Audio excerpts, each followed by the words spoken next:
Yo, Beth. That shit crazy. On a Saturday, it's All Even with your boy Barry Grant. You can catch me on Twitter and Instagram at All Even Podcast. You can listen to the show on SoundCloud as well as YouTube, Anchor, Spotify, Google Podcasts, Apple Podcasts, Breaker, and wherever you find your podcasts available. And trust me, go to YouTube, hit that subscribe button, like, share, comment, because the page is growing, baby. That All Even wave. Catch that wave. Don't get left behind.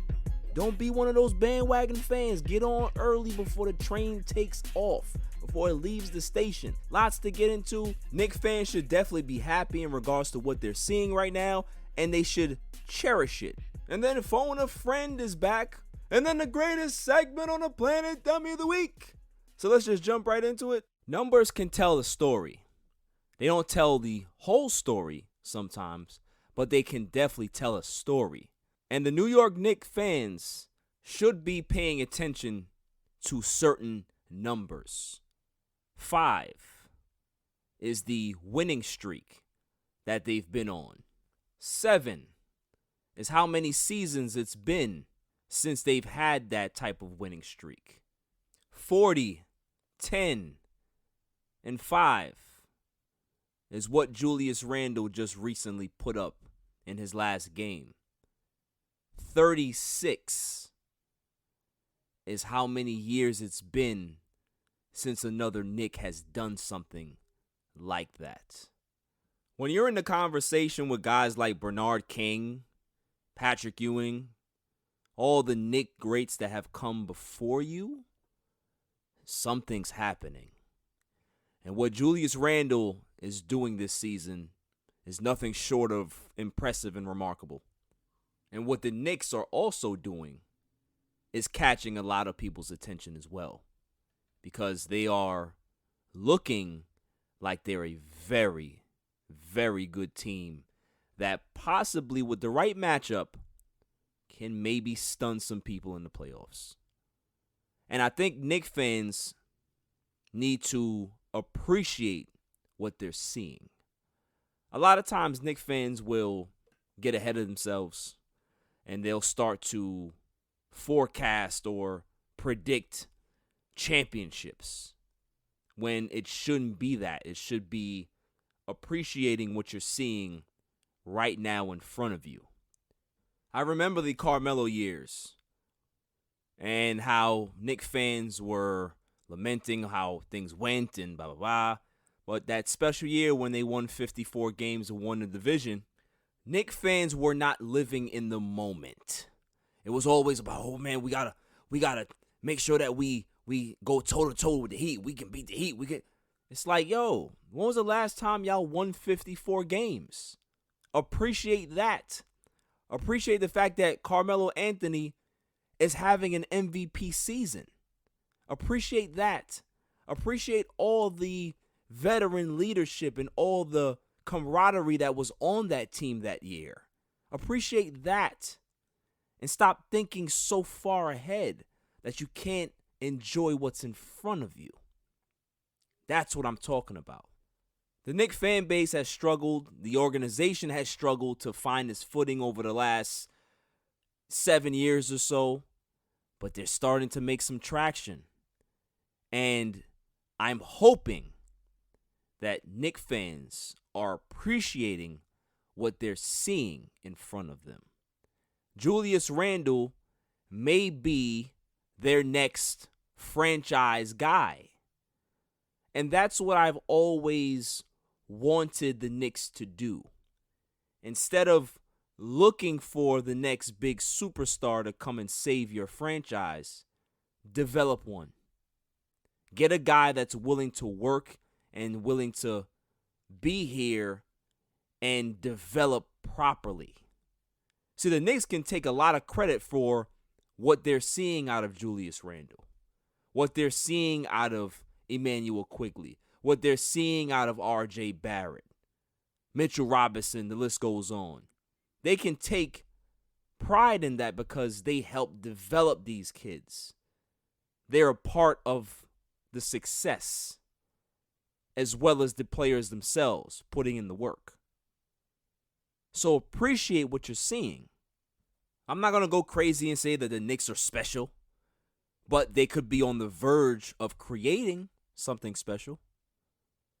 But I can be able to see the small steps, understand the journey, instead of always looking at the finish line. So I'm hoping that this is the new mentality of Knicks fans, is that we're appreciating what we're seeing now. Don't take a 5-game winning streak for granted, because it hasn't happened all the time. It hasn't happened in 7 years. Don't take Julius Randle's numbers, 24 points a game, 10 rebounds, 6 assists, shooting 46% from the field, 41% from 3. Don't take those numbers for granted either. Appreciate it now. Don't take for granted what this team has accomplished this season, being a top 5 defensive team. Don't take these things for granted. Appreciate them and make sure that you continue to build as fans and us as media people to appreciate what we're seeing, instead of putting these overbearing expectations on them when they're not ready for it. Enjoy what you're watching. In other news, Dwyane Wade buys ownership stakes with the Utah Jazz, and it's a great thing for the NBA. It's a great thing for Dwyane Wade. It's a great thing for ex-players. It's a great thing for black athletes, black men, black people in general. It's a beautiful thing. But that's not what I want to talk about in regards to this new business venture that Dwyane Wade is going to now propel himself into. It's the fact that he did it with the Utah Jazz and not the Miami Heat. Mickey Arison took to Twitter to congratulate Dwyane Wade, but also voiced his disappointment with Dwyane Wade not signing up or partnering with the Miami Heat. Now, why is this a big deal? It's a big deal because Dwyane Wade played 15 out of the 16 years with the Miami Heat. He has a county named after him. He is the greatest Miami Heat player of all time. And for what Mickey Arison said, that he offered Dwyane Wade a partnership stake or ownership stake after he retired, and Dwyane Wade kind of thought about it and he never got back to him, never reconsidered. But why is that? Well, maybe because the offer wasn't as good. Maybe the relationship between Wade and Ryan Smith was stronger than the one with him and Mickey. Because a lot of times people will take that relationship that you have and say, oh, I don't think that he will, go for any ownership stakes with any other franchise because he's a lifer. He's been here. We will have the first crack at that particular opportunity. No. Taking it for granted. Not following up. Not upping the offer. Not making it more appealing to Dwyane Wade. Those things matter. And Dwyane Wade went into business for himself. And kudos to him to say, I'm not just going to take the first offer that's on the table. No, I'm going to see what my value is. I want to see what other people value me at. I want to see what my market value is. Is there a demand for my expertise or services elsewhere? For Dwyane Wade, the answer was yes.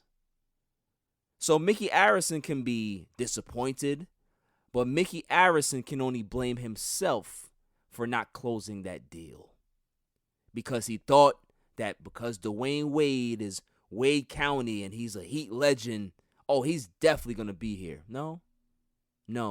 Because even the Lakers with Magic Johnson back then put it in his contract and said, we're going to give you all this money and you're going to have ownership stakes.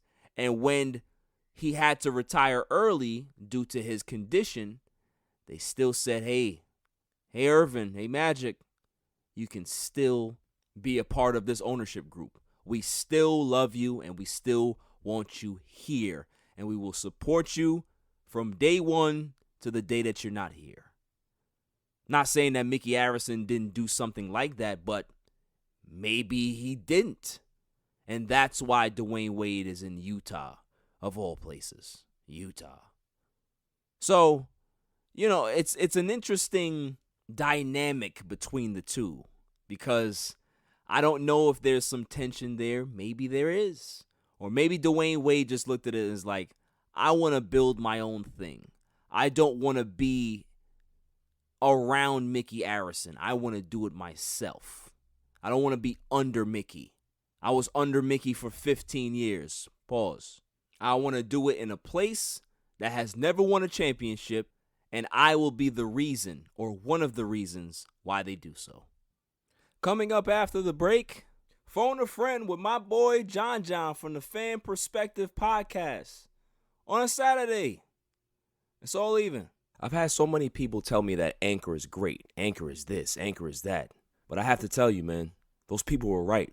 If you haven't heard about Anchor, it's the easiest way to make a podcast. Let me explain. It's free. There's creation tools that allow you to record and edit your podcast right from your phone or your computer. Anchor will distribute your podcast for you so it can be heard on Spotify, Apple Podcasts, and many more. You can make money from your own podcast with no minimum listenership. It's everything you need to make a podcast in one place. Download the free Anchor app or go to anchor.fm to get started. Why wait? Get at it now. Welcome back, y'all. So now let's get to my favorite segment, Phone a Friend.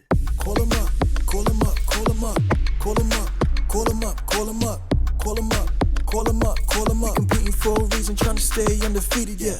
Call him up, call him up, call him up, call him up, call him up, call him up, call him up, call him up, call him up. Biggest game of the season, going live with all leaving, yeah. Who we have on the show today is my man.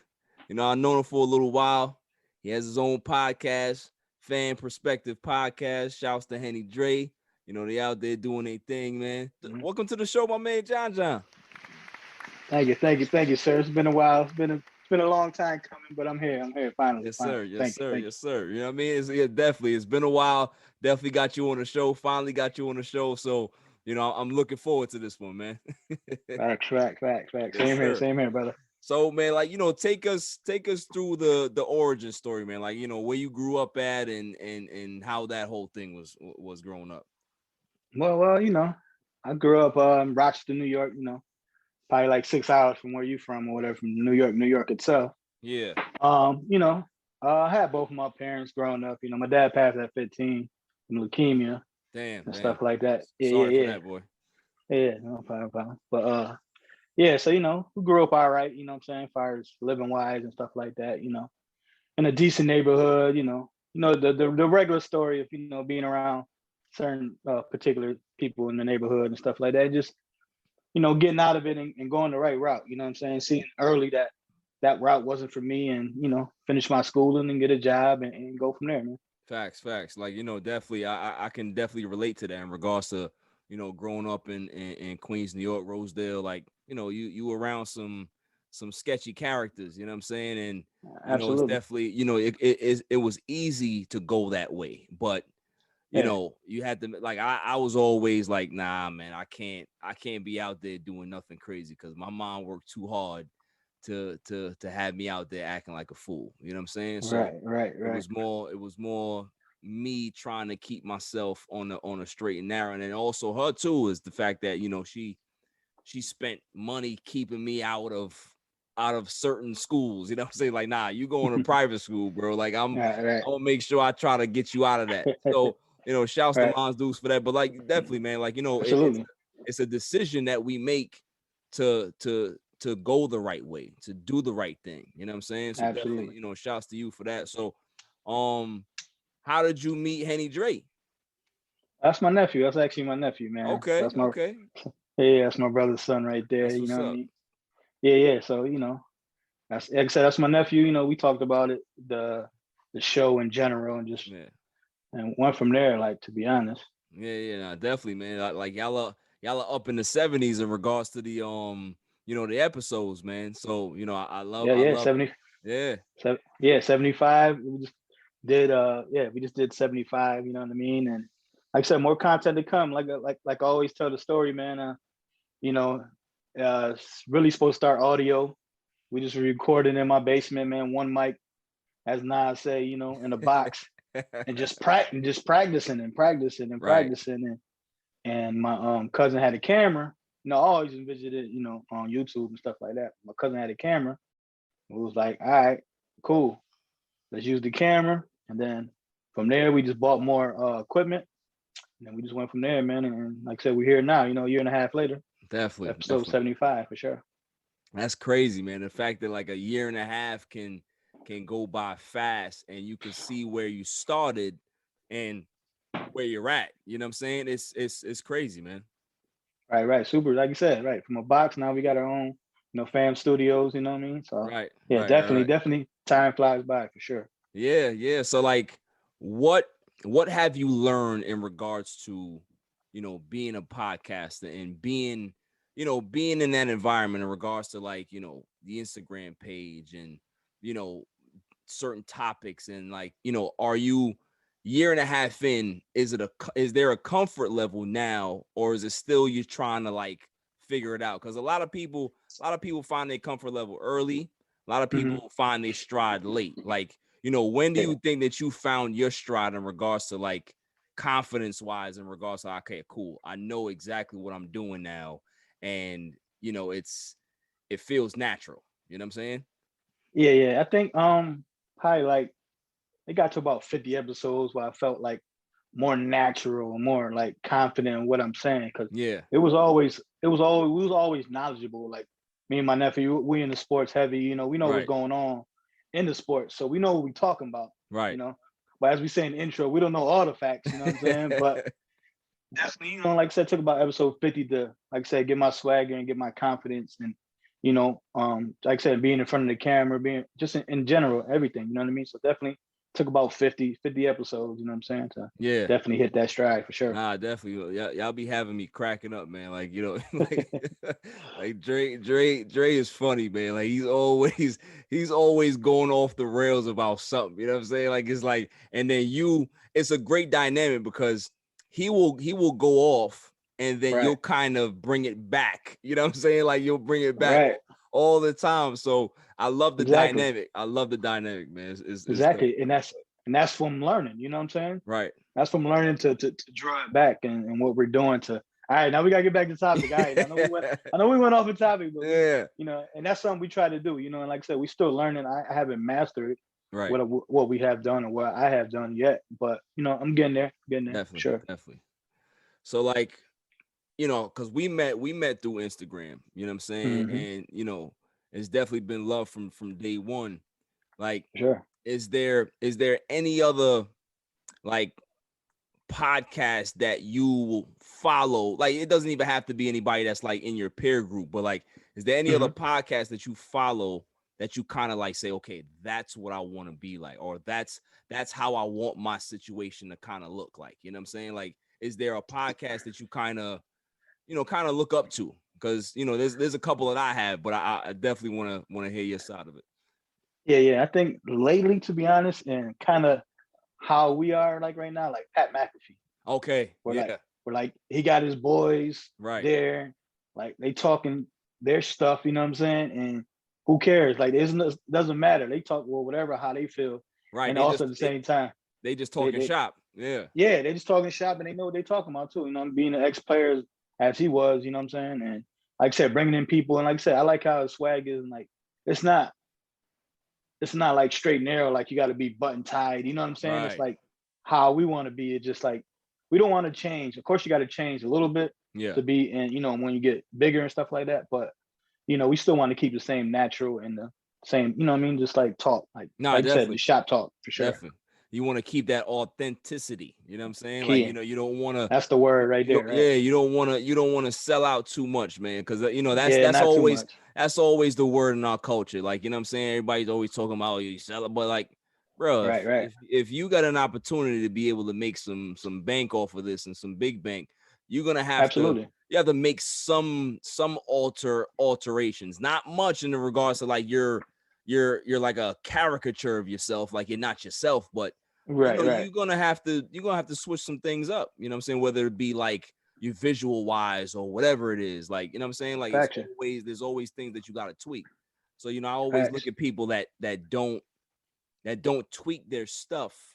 I look at them like, you know, you kind of a little bit too comfortable for me. You know what I'm saying? Right. And being too comfortable is not a good situation to be in, especially in an industry or in, you know, in the type of environment or the genre that we've picked. You always have to try to evolve. You know what I'm saying?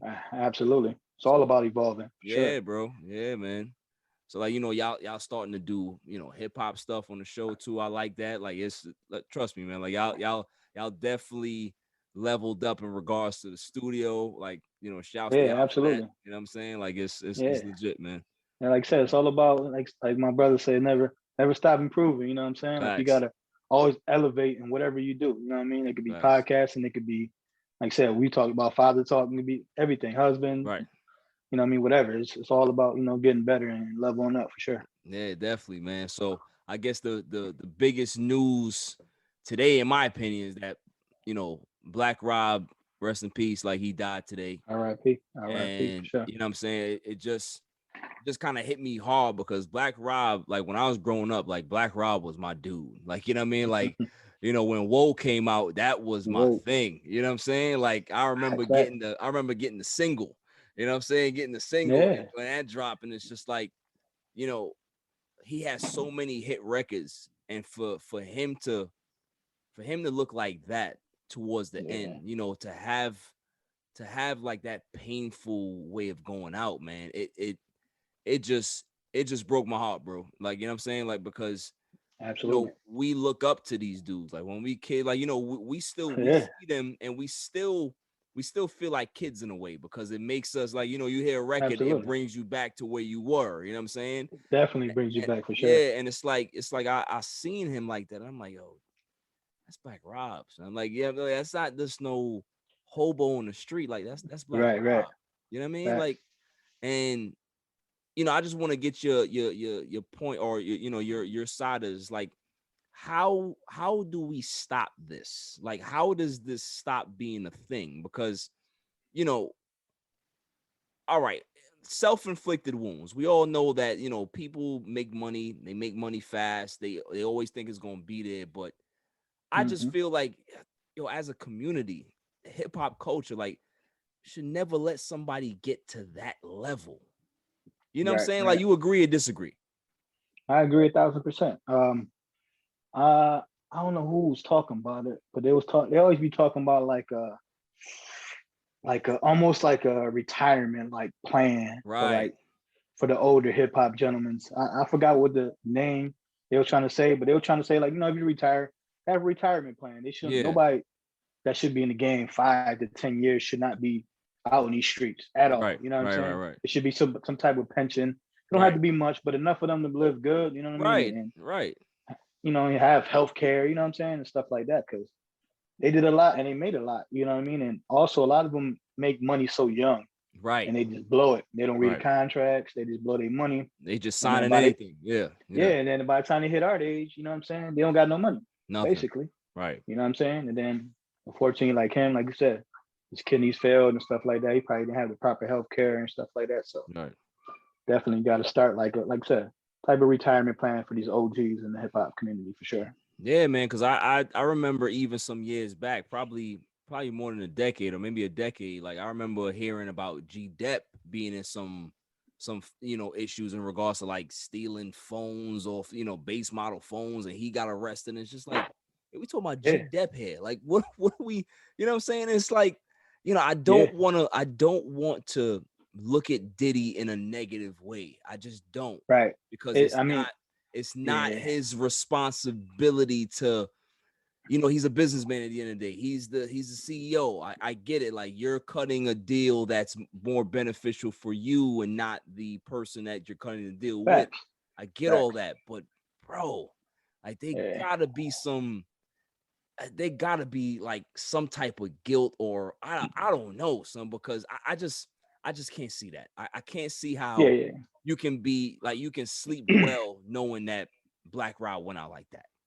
Right. Absolutely. And like I said, just, you know, between, you know, like I said, you know, our fellow podcasters and stuff like that. Like, definitely, like, you know, when the contracts come, you know, it's definitely gonna be set some way where, you know, we got to see more wealth. Like, you know what I Right. mean? It's 2021. Like I said, when you signed that contract probably like 25 years ago Yeah, or 20 exactly. years ago. So, like I said, it's a little different, but, you know, hopefully everybody will learn from the situations, from everybody's situation, because he wasn't the only one that, Right. you know, felt, you know what I mean, or didn't get their money or didn't sign their rights properly and stuff like that. And, you know, I'm still struggling to this day. So hopefully, you know, you can learn from that and stuff like that. Everyone can learn from that for sure. Yeah, yeah. Now, what do you think is the remedy for that though? Like, is it like more knowledge that needs to be put into the youth in regards to like programs or whatever? Like, I just feel like there's not enough business programs out there for, you know, kids that are growing up to even understand how money works,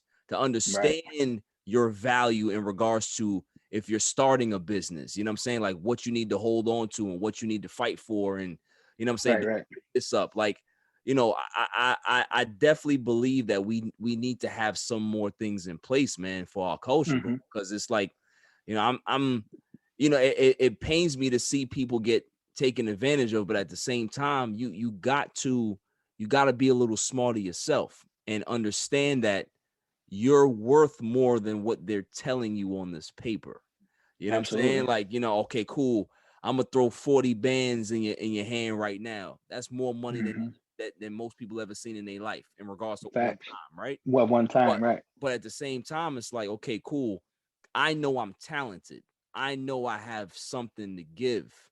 This 40 bands ain't doing nothing for me in another 3 or Right. 4 months from now. So Right. it's like, you know, why am I gonna jump to this when I can possibly make triple and quadruple that if I play my cards right? You know what I'm Right. saying? So, Absolutely. you know, I Um, just want to see things change, man, because it's Yeah. heartbreaking. uh, Right. Like I said, I think they should just, um, like I said, just look at other people's situations. Always get a lawyer in advance, like just to know what's going on. And Facts. it's different lawyers because you got entertainment lawyers, you Right. got regular lawyers. So make sure you get that right. And like I said, you just read that paperwork, man. Do your research before you sign anything. Don't sign anything up front. Right. Say I'll be back to you in a couple of days or whatever. You know, look over it with a friend, with your mom, with your significant other, the Yeah. lawyer, and be like you said, believe in yourself because you're way more worth more than what they're going to try to give you in general. You know what I'm Exactly. saying? You definitely weigh because they know what you're worth. So they like, all right, we're gonna sign you Exactly. for this 10-year contract. They go 100,000 and we want 70%. Like, nah, you know your worth, you know. Take a little less, but take more of your own worth, you know what I'm saying? And Exactly. bet on yourself at the end of the day, for sure. Nah, definitely, man. Definitely. I definitely agree with that. You know what I'm saying? Like, that's the way to go. You have to, if you're gonna get into business for yourself, you have to bet on yourself. Like you can't, like I get the okay, man, that's a lot of money, but yo, if you think Yeah. that you're worth more than that, then you gotta hold out, man. You gotta hold Man, out for a you little more, got to. man. You got to. You know what And I'm you're saying? like you said, all the work that you put in. Right, You know what I'm right. saying? Like you said, you went to school and you know what I'm saying? Like I said, we, did it in the box, you know what I'm saying? Yeah, So you gotta know, all right, if this don't work out, all right, let me take the next deal. Like keep on working because the deal gonna come that you like, or if not, that same people gonna come back and give you that right deal for sure. exactly. Definitely, man. So I guess we'll segue into sports a little bit here. You know what I'm saying? Mm-hmm. Kobe Bryant is getting RIP. presented in the Hall of Fame by MJ. Like, Mm-hmm.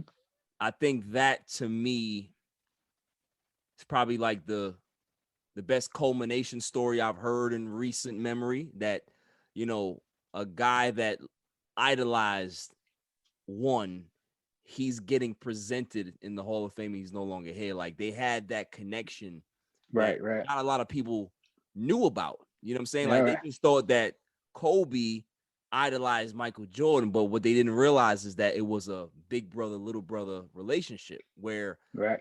Jordan would give Kobe advice about everything, business, Mm-hmm. family, his game, how to speak to the media, how to present yourself, how to maintain your image. You know what I'm saying? Like, Kobe learned a lot from MJ. And, I didn't watch the funeral, but I've seen little bits of it and stuff like that, and the emotion that he spoke about Kobe with, really touched me. And I know that his speech, or his presentation speech for Kobe Bryant at the Hall of Fame, is going to be something else too, man. Like, what are your thoughts on that? Yeah. It's like you said, they were one of a kind. You know what I'm saying? Like, they both pretty private on what they do. You know what I'm saying? And we didn't know a lot, like you said, to Kobe. Unfortunately, he had passed away. That how close they really were. You know what I'm saying? Like, Right. Like I said, they both was the same type of person, and you saw that over the years. Like, Kobe dressed, he walked like him, right, game like him, like for real. Like, Kobe used to tuck in his warm up, all that, into the pants, all that. Across his feet. You know what I'm saying? When he sitting down, like for real, like, and you saw it, but you didn't know the bond they had, behind closed doors, which is cool though. Like I said, it's definitely still cool because, like I said, you don't gotta put your business all out there. Like, oh, right, this is my big brother, Michael Jordan. You can say it, but you don't gotta, especially these days, you gotta post everything. You know what I'm saying? So that's pretty cool, man, and pretty legendary as well. You know what I'm saying? Just for him to honor him in general. I wish Kobe would have still been here for he could get his flowers that way and be honored. You know what I'm saying, in person. But he definitely looking from above. You know what I'm saying? It's definitely cool for sure. Yeah, nah, definitely, man. So, you're a big Jets fan. Yes, sir. And I get on you a little bit about that. But Super Bowl III ring, man. My wife bought me. You got the Super Bowl. Wow, son, that's dope. Yeah, my wife hooked me up. Shouts to the wife for that, man. She definitely got you. Sure. And listen, that's the only Super Bowl ring that y'all got. It's a fact. It's a fact. That's why it's special. I get it. I respect. Absolutely. Now, absolutely. The draft is coming up, Jay, and we had conversations about Sam Darnold, and you were fine with them moving on from Sam. Now, are you completely sold on Zach Wilson, or is there somebody else that you would want them to draft? Like, is there another quarterback that you would rather them go with, or is Zach Wilson your guy as well? I don't think I'm 100% sold on nobody, to be honest, because I didn't see it with my eyes, nothing. And they always try to say the competition thing, but let's go to say like Justin Fields. Because at first I said Justin Fields, I didn't know nothing about Zach Wilson. Zero. Yeah, right. Then especially this season, like with the COVID and stuff like that, you saw Justin Fields play. Yeah. You see Trevor Lawrence play. You know what I'm saying? Right. You see the big people play, but as the process goes, you got to think, like I said, he went to a small school. Okay, that's fine. He did good numbers. You know what I'm saying? Now the combine, he's doing his thing. Justin Fields, on the other hand, did his thing, but you got, but went to a big school, right? He's going to have the top linemen, the top receivers, top everything. So, you know what I'm saying? That's a gift and a curse for them big schools. So, with all the measurables and stuff like that, and what I'm seeing and what the experts are saying, I got to roll with Zach, you know what I'm saying? For sure. Okay. Zach Wilson. And go from there, you know what I'm saying? Because we got a lot of holes to fill, to be honest. Yes. Definitely need a lineman. So I would say with that second first round pick, get a lineman or maybe a receiver, maybe another receiver. Because I think we're okay. We're not the greatest. Our last couple of years, man, really been. I mean, we had Gase. We all know about Gase, but it's been injuries that. But it's been injuries that definitely killed us. You know what I'm saying? Yeah. Because like last year, going on to our second round pick, Mims, like he didn't play 8 games. Right. So if you got possibly maybe your best receiver that was on the team missing 8 games, you know what I'm saying? Then you had Pyramid that we signed last year. He's with Detroit now, but he missed like 7 games. Right. Crowder missed a couple games. Like Le'Veon Bell, he don't even got a team right now. You know what I'm saying? Like he looked like he's done. So as I say that though, we did kind of try to surround Sam with some weapons. It just didn't pan out, you know what I'm saying? And I didn't see enough in Sam. I mean, I know I'm going all around the place, but I didn't see enough. I didn't see enough in Sam to be like, he's that guy. You can see, say for instance, Stafford. Like he don't have all the weapons, but listen, if you get this guy a receiver or a tight end, he gonna put up numbers. Sky's the limit. With Sam, it was like he showed little glimpses, but. So that's why I said I was okay with him moving. But like I said, roll with Wilson and go a lineman or receiver with the second pick. Yeah, man. Like, I'm always gonna be on the other side of it, that I think that the Jets shouldn't have gave up on Sam so early, but I Hmm. understand it. New regime, new Right. GM, all that stuff, new coach. Exactly. They want quote unquote their guy. You know what I'm saying? I get it, Exactly. but I'm hearing that Zach may have a little shoulder issue. I don't know, man. We've heard certain people say that there might be a shoulder problem, Right. but they're not concerned about it. So yeah, you just gotta hope for the best. You gotta hope that this pans out, because the way I see it, Jay, is that it has to work. You got no You choice, know what I'm man. saying? Yeah, like, what I'm saying? Like, if Sam goes to Carolina and he kills, right? Because he's back with Hmm. Robbie Anderson. Him and Robbie Anderson had a Hmm. great combination. You know what I'm saying? Right. You We should got have never let that man go. Yeah, For you sure. put him with Christian McCaffrey in that backfield. He already has two guys that he can rely on to to produce big numbers for him. So Right. that's more than But what he had here. You know what I'm saying, for a long right. time. But So that's. Mhm. yeah, go ahead, bro. Oh, but that's what you got to put in perspective. Fan perspective is always. Yeah. But that's what you got to put. Like you got to see if he do decent numbers, then you sell on the talent. Now if he shoot lights out, then I'm like, all right. And it's like an ex-girlfriend say, you don't mind that person doing better, but you hope that you do better than them. You know what I'm saying? For Right, sure. right, right, right, right. So I hope Nah, Sam that's none what's but up. the best though for Sam. Yeah. And just like Douglas said, and I felt that way before too. You know what I mean? If we didn't have the second pick, we would have had Sam Darnold would still be on our team Right, for right. sure. Like if you would have You know what had I'm saying? 3 or 4, Sam would have Yeah. definitely been the Sam would have been on that team, you know what I'm Right. saying? But our goal and every team goal should be like, I'm not trying to pick this high ever for a long time at least Facts. to pick this guy. So why not while I'm here? Let me go all in Yeah. for sure. Yeah, I mean that's a good point, man. That's definitely a good point. Now, so you said okay, you will be fine with a wide receiver with the late pick. What Mm-hmm. about them trading back into the second round? Because I think with that pick that they have, if they trade back and get an additional second or third, that Mm-hmm. may end up setting them up, unless they're eyeing somebody, like if a Travis Etienne is there, right? Right. Running back out Mm-hmm. of Clemson, like that's a guy that you need to take there. You know what I'm saying? Because that's a Right. difference maker. That's a difference maker type of running back. And mostly running backs go in the second round. Like, over the last couple years, we've been seeing running backs get picked in the first round more than Right. usual. Right. You know what I'm Yeah. saying? But I see that he's definitely a late first round, early second Yeah. round talent. So, Yeah. I want to Yeah. see who they're targeting, man. It's gonna be Right. interesting to see. Yeah. Yeah. Like you said, it all depends on how the dominoes fall. Right. Because I actually see us moving up with our draft capital that we have. Right. And if one of them, I forgot what the kid's name is, but I will have it, when we do our draft special coming Yeah. soon. But if one of them offensive linemen drop, I do see us kind of using our draft capital that we got and moving up like Right. 5-6 slots and Right. grabbing one of those, Yeah, that's fair. O linemen. I see that. I really do see that for sure. That's definitely fair. That may just be the scenario that happens, man. I think the Jets are gonna be big time movers and shakers come draft time. You know what I'm saying? Absolutely. Like I said, Like, we got a lot of draft picks, man, for sure. I think we got two. The next 2 years is what, 2 and 2. So we got 2 in the first, 2 in the second for the next 2 years. So Right. it's looking good for Yeah, sure. man. But you mentioned something like, is there a reason you think, in your opinion, why Le'Veon Bell doesn't have a job? Shit. I think first was the stuff he had, like fit in with a team. Yeah. I would say he got that. He always had that baggage with him. And also it's all depending on what he's talking about for money, man.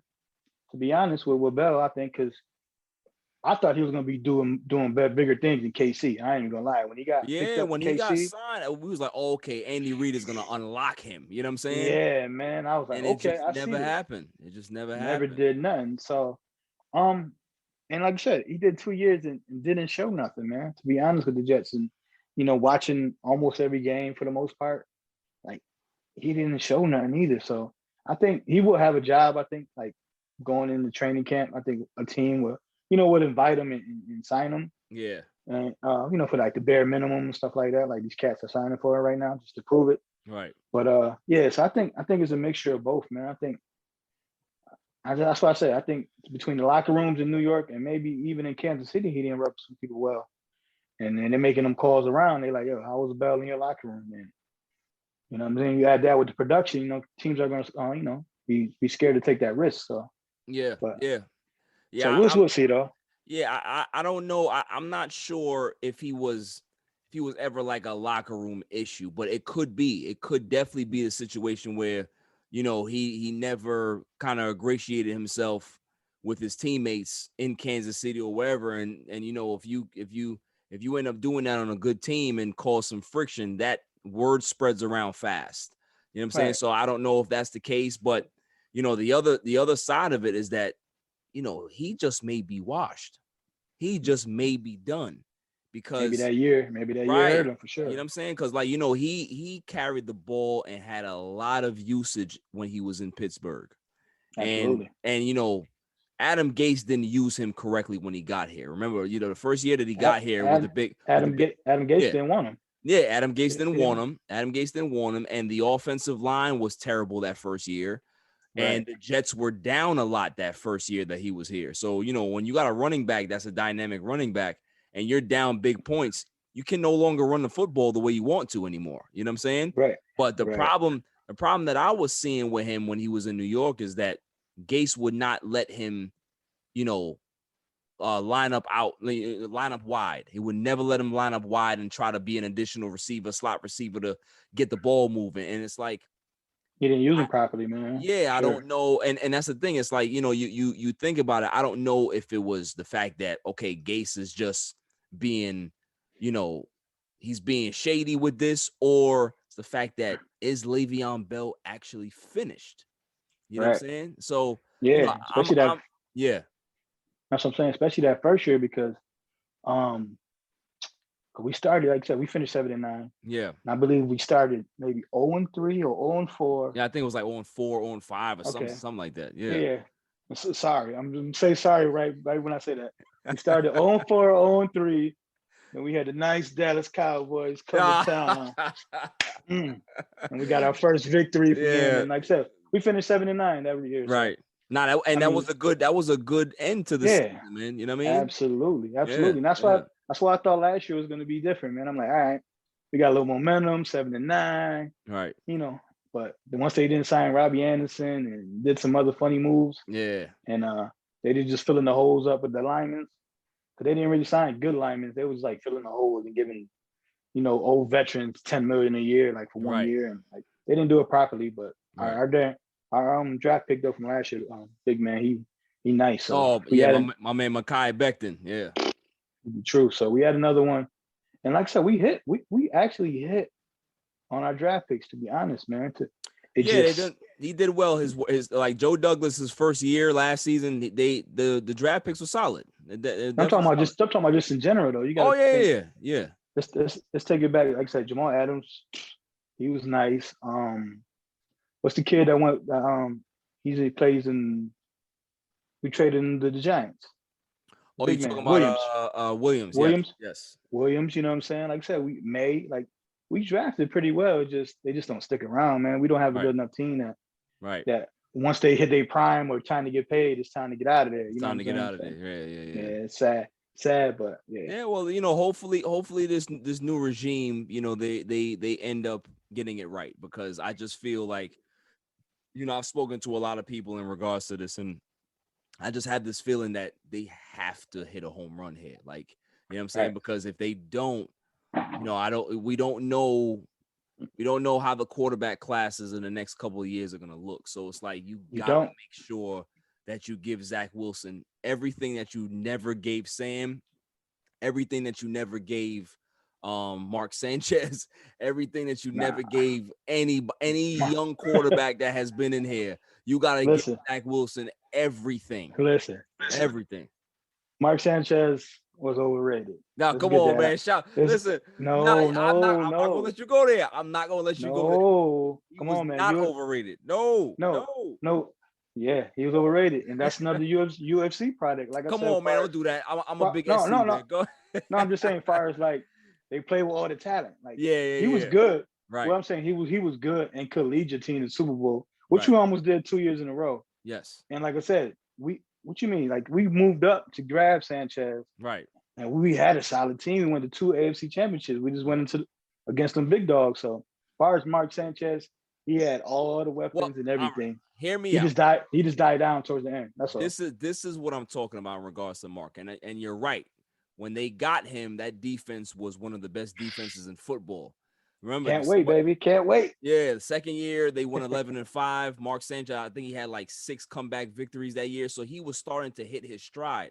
Yeah, what absolutely. I mean by the Jets stymied his growth is because remember they changed wide receiver groups every year he was there. He had new personnel every year, and then they did the stupidest thing you can ever do in signing Tim Tebow and giving him duties to have to take the ball and do the wildcat thing. You're like, when a quarterback is out there, a young quarterback, and he's moving the ball downfield, and then you take him out the game and put somebody else in there, and he gets 1 run or 1 yard or 2 yards. It's like, mess him up. Yeah, like you messing with his psyche at that point. So it's like, and then after that, the offensive coordinator, they changed. Like there was so many different moving parts. And that's what I mean. It's like, okay, I don't think that Mark Sanchez would have been Tom Brady.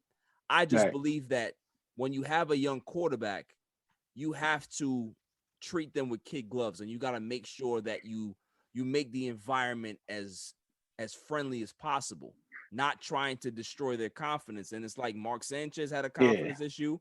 Sam Darnold had a confidence issue because he's like, yo, they drafted me number 3, and all of a sudden I'm in trade talks, and they talk about drafting another quarterback. Like, how do you feel? How do you think he was gonna respond? With all of this criticism, like, you think you look at the team across town, not even across town, but across the actual stadium with the Giants, and it's like Eli dealt with so much criticism to start off, right? People were saying that, he wasn't ready and he's overrated, blah, blah, blah. And they stuck with him. They stuck with him. They surrounded him with a great defense. They surrounded him with some go-getters on offense in regards to Plaxico Burress and other guys. They had Shockey as a tight end, and he started to figure it out to the point where they won a couple Super Bowls. So it's like, right. And then now, Eli's being talked about as being a Hall of Famer. That's the way I look at young quarterbacks, is that they may not end up being Joe Montana or John Elway, but if you give them a chance to get their feet wet and get settled, they will surprise you. And I just felt that Sam was too young for them to give up on him, is what I'm saying. Like 23 years old, he had 3 years in the league. I just thought it was just premature. Because think about it, we just talked about, Mekhi Becton being a beast of a tackle, right? Could you imagine at number 2 or number 3, instead of trading Sam, they would have kept Sam and drafted Penei Sewell? So now you would have had 2 bookend tackles for the next 12 years. Your line would have been crazy. Your line would have been crazy. So it's like, the different scenarios popped into my head, but I want to see how this transpires. I want to see how they end up, putting this team together, how it looks, how the final roster looks, and then we can be able to kind of like, pick it apart, criticize it, or celebrate it, whatever. Yeah, 1,000%. Like I said, I just wanted to see more. That's why I said I was okay with it. Like, I wanted to see more, to be like, all right, he's that guy. Because like, if you'd asked me this question 5 games in the season, right? Like, I think I was on A. Williams' little Instagram just commenting, and they were talking about the Jets possibly getting the first pick. And I'm like, you know what? I trade back. I keep saying, like you said, add more pieces. Right. But as the season went, like I said, I didn't see enough to Sam to be like, all right, this guy can carry a team by himself. You know what I'm saying? With no talent, no nothing. Then I'd have been fine. But I didn't see enough to be like, all right, cool. Well, so that's why I left it at that. You're right with Mark. Well, Mark, listen, we was group texting about Tim Tebow Like I was literally like joking with people like, oh, your team signed Team Tebow, right? And we texting all, we were just joking and stuff. And then a damn news flaker hit that the damn Jets signed Tim Tebow, man. I was like, oh man. Yo. And you're right. That messed up. That can mess up your Yeah, psyche, man. man. Definitely. And that messed up Mark Sanchez psyche. Even though, you know, like you said, them USC boys and people that go to big school, they quick to get their psyche messed up. But Yeah. if you're taking the ball out of them 10 times a game for some damn trick plays, It don't make sense. Yeah. it messes up the rhythm of the game too. Right. You know what I'm saying? So Right. I didn't like that at all. But at the same time, for Mark, like he ran his course. I mean, 2 AFC championships. I believe played 6 years with the Jets. So yeah, you know, I think he finished with a 4-2 record, playoff record, something like that. So yeah, he got to win a record with the Jets and stuff like that. So I salute him. It just another one that he didn't take the top off. You know, like Eli showed him flashes that he could take the top off. You know what I'm saying? Even though you named like 1 or 2 good players, the Giants really never had, like, you can't say he played with a Hall of Fame receiver or a Hall of Fame tight end. You know what I'm saying? Like, right. Casually, like who caught that crazy pass in the Super Bowl? For the Giants? For the Giants, yeah. That was David Tyree. Yeah, David Tyree. I'm just saying he made people like that famous. Right. You know what I'm saying? Right. Like Eli was, you know, a tier. Yeah. As far as Hall of Fame, if he didn't have them Super Bowls, it'd be borderline Hall of Fame. Yeah, and I agree. But with them Super Bowls, you got to give it to him. You know what I'm saying? Right. For Eli for the Super Bowls. But like I said, we'll see with the Jets. And like I told you before, and like you alluded to earlier, was, you know, it's Joe Douglas, it's a new regime. They want to win it or lose with their guys. You know what I'm saying? And go from there. So I don't blame them at all. So hopefully we do good, man, and go from there, man. Because as a Jets fan, and especially this past year, it's time. It's time. After 10 games, you're not even watching your team no more. You're like, come on, man. Really? I got to put my Jets gear on? Like, really? You know what I'm saying? So I still shine. I still rep my team, you know what I'm saying? And go from there, you know what I'm saying? It's Bills country around here. We're like, that's what I was going to ask you. That's what I was going to ask you. Like, you know, the fact that you're upstate, like, you know, how many Jets fans are up there? You know what I'm saying? It's enough. It's enough. Okay. Yeah, cool. It's enough. It's enough. Like I said, it's mainly Buffalo. So, like I said, they are away. So if you go to like some supermarkets, like, you know, I don't know, in your town, like it's a certain demographic team that's in Buffalo's ours. Like we got Buffalo, we got the Sabres, obviously, and stuff like that. Right. So and Syracuse is an hour and a half. So like far as college and stuff like that. So okay, cool. But yeah, and that's how I liked the Jets though. I just saw the Jets one day playing on TV, you know what I'm saying? AFC. I was like, all right, I like that team. Cause I used to like the unicorns. I used to call the coach unicorns because of the horseshoe. I don't know why, but that was before I even know anything about football. And then I watched the Jets. My dad used to watch. He used to like Buffalo. He used to root for Buffalo. Let's say that. Okay, he's a Bills fan. Yeah. Yeah. He used to root for Buffalo, and I saw the Jets. And I was like, all right, that's my team. Ever since then, man, you see 5-6 years old, man, he was Jets coach and stuff. Respect. Yeah. So live and die. Now you're a Bulls fan, big time Chicago Bulls fan. It upsets me that you are a Bulls fan. We argue about this a lot. Now, you know, they were looking good, man. And, you know, Levine, shouts to Levine, he's having a career year. Right. But, you know, over the last 10 games, they haven't looked good. Like, now, what do you attest it to? Do you think it's just like, you know, the fact that okay, Vukovic is there now? Is it the fact that it's not like the connection, the rhythm is not there? Or is it more than that for you in your opinion? It's bigger than that, man. I think we need a vet. We need a closer, like a great vet. Yeah. To be like, once we're, you know, go on a six game losing streak, or say like we're down 6 or something like that. Because a lot of these games, like we're up and then we end up losing. Like So we're not good closers. So what I mean to say is like we need a closer. Like, right. We need like a Rondo like we had years ago and stuff like that. Like we need a vet to come in and take charge. Like Levine might be the superstar and Vucevic, like he might be the star, but we need that closure, that Kyle Lowry type guy. Right. That's gonna take over at the end of games and still lead us in the right direction. You know what I'm saying? And not force threes and like I said, do dumb plays. Like I said, a team will go on a 10-0 run on us and like we shouldn't be losing to Orlando. We shouldn't be losing to certain teams. You know what I'm saying? Like, it's crazy. So That's the biggest thing we're missing as a closer, man. So No, that's facts. we, I we agree. get somebody like Lowry, even like next year. Lowry's a free agent. I won't mind giving him a 2-year contract. You know what I'm saying? And going from there. It's also, Billy's trying to fit the scheme and stuff in there too. So, next year hopefully we'll do something. You know what I'm saying? But this year, well, Levine's actually in protocol right now, COVID protocol. So he's out. He's out for the next couple games. Yeah. So So we'll see. I guess it's kind of like a gift and a curse for them, because I think that they wanted to compete for, a playoff spot this year, and they're not technically out of it right now. You know what I'm saying? Like they can still get up to the 8 or the 9 and play for that play-in game. That's they're sitting at 11 right now, which is not that bad. At 22 and 33, I think they're like 3.5, 4 games out of the 9th place. So 4 games right now.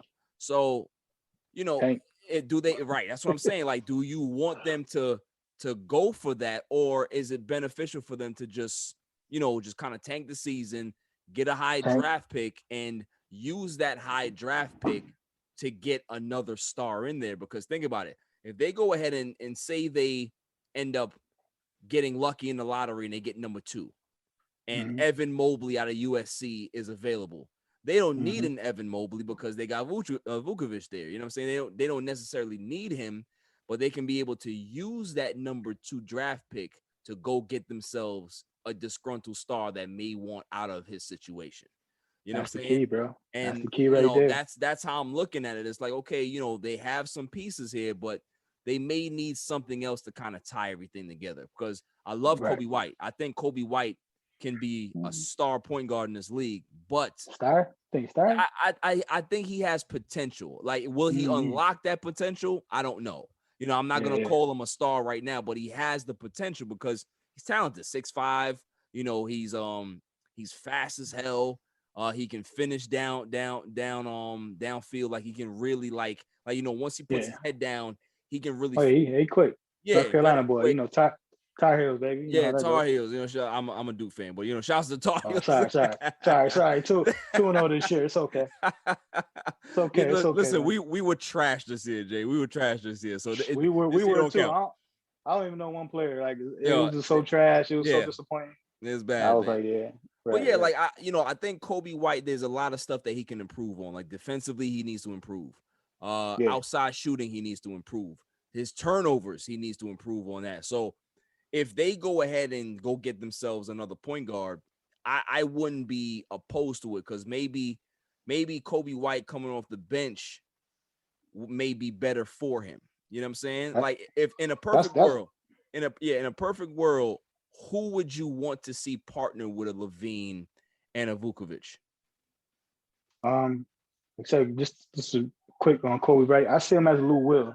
Okay. 6 man. Okay. 6 man off the bench. Yeah. Can come start every once in a while, but I definitely like him. He can average 17 off the bench easily. Yes, like he can. Lou. Yes, he can. So that's why I see Kobe White that's fair. And in his NBA career. So as far as with us, man, to be honest, man, like I said, we get a vet like Lowry over there. I would take him. Ball is okay, but I don't think that's that veteran leadership that we lacking. I don't think Ball is gonna help y'all, because he doesn't. He's not a leader. He's just gonna be another guy, and you don't need another guy. You need like you said, you hit the nail on the head in regards to Lowry. I think Lowry, with his winning pedigree, can be able to bring everything together, because these guys don't know how to win over there in Chicago. You have a lot of young pieces. Zach LaVine he's never won consistently in his career. Vucevic, I think the last couple of years with Orlando, they've been playoff teams, but they they weren't a great team anyway. So you got a guy like that Kyle Lowry, that has a championship ring, could be able to say, listen, this is how we need to play. This is how we need to bring this stuff together. Like, get on my back. Yeah, I'm 35, but I can still play this game, and I don't need to play at a high level because I have you two guys here. But I can also put in my 2 cents. I can still be able to be effective. And probably be more effective because they got those other guys that they got to worry about. So I would like to see that happen. I don't know if a trade, because Lowry's making a ton of cash. So But I don't. he's a free agent though. He's done. He's a free agent after. Okay, so he's clean. All right, so Yeah, if he's clean, fresh clean. yeah, so if he's a free agent, then that makes sense. How much cap room do you guys have coming in the offseason? We have a decent amount. I don't know the cap, to be honest. I don't got my computer or nothing in front of me, but we have a decent amount. We gotta pay Levine, so Levine's contract is coming up. Right. Vucevic's got a friendly contract. Yeah, he got a team friendly deal. Yeah. Yeah, it's like 23 a year. You know what I'm saying? And these times, shit, he would have been making 35. And that's a discount. Word. Right. That's what I'm saying. So his contract is there. Kobe, like I said, he ain't making no money. Ricky Williams, like I said, Thaddeus Young's making like 12. So yeah. Like I said, we're set to sign a free agent. So say if Kawhi Leonard or somebody that you don't like, and your stable mate in the Staples Center over there, your running mate on the other side. If he wants to come to Chicago, why not? You know what I'm saying? We got room for. Yeah, we got room for Kawhi. Him and Lowry can reconnect. From Toronto to Chicago. You know what I'm saying? Ain't nobody going to Chicago, Jay. Nobody's going to the Bulls, man. Forget about it. Just forget about it. Yeah. When this offseason comes, I'm gonna be calling you. I'm gonna be on the phone with you. I'm like, look, I remember what I said. Y'all ain't getting nobody. Nah, right? Nah. We gotta overpay, like you said. Levine, like I said, Levine will get paid. Like I said, he'll get his contract extended. Like I said, we just gotta sign a vet, man. You know what I'm saying? We sign Ball. If we sign Ball, I don't mind. Like if it's a decent contract, but we still need a vet point guard. Right. You know what I'm saying? And you can definitely get that. You can definitely get that. Yeah, and like I said, for the draft wise, like you said, we don't know by then, like you said, if it's a disgruntled star or something, you know what I'm saying? That want to get traded and be like, you know what? I did all these years. Let me get traded. And like I said, you got the second pick or whatever, even 5. Like, right. We got lucky this year and got 4. You know what I'm saying? That was real lucky to get 4 this year. So yeah. Hopefully we pick the same way. And also, like I always say, like the top players don't always go in the top 2 or 3, 4. Like nah, it's true. You find diamonds in the rough all the time in the draft. So everybody kind of focuses on the top 2 or 3 picks, and then those middle picks kind of get lost in the shuffle. But most stars in this league get picked 8, 9, 10, right after 15. 5. Yeah, so it's like 5, So we're definitely gonna see what they do, man. But what are your thoughts on the Knicks? Like the Knicks, what they're doing right now, they're legit, man. I think. Julius Randle had a big game last night, 40-something points. He was the first Knicks player to have 40, 10, and 5 since Bernard King in 85. So, he's putting up numbers. They're 6th in the East right now, 30 and 27. So it's like, they're starting to become legit, man, because they're literally a half game out of 5th place right now. Half game. Yeah. Yeah, man. Listen. Hey, Chicago, they had to get something from Chicago. Tom Thibodeau, the ex-coach over there. D Rose, you know what I'm saying? Right. And that's what I'm talking about with the vet. Yeah. Like they added D Rose, they added that little vet. They might not give him over the hump, but you got that vet leadership that gives it matters and stuff that for sure. Definitely matters. Yeah. Like I said, we from New York, so anything when New York team's doing better, you know what I'm saying? You always see it more, so you always got to respect it and root for them, you know what I'm saying? Yeah, and like I said, definitely. I might be Bulls fan, but I always rooted for the Knicks, with Ewing and Bark and Oakley and all them Starks. Right. But then, my favorite player Miller went over there. You already know.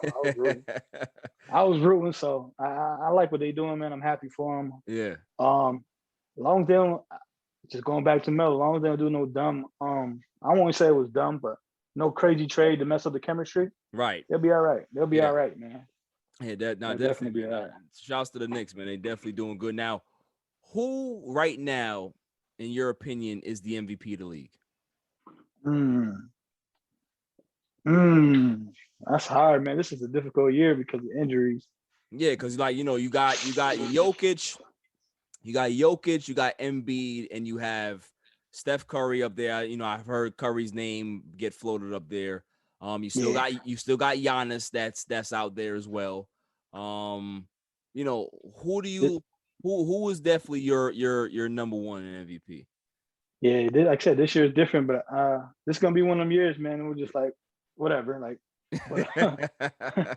But I think I'm just for being on the court and played more games and stuff like that. I gotta give it to the Joker this year. Okay, so you're giving it to the Joker.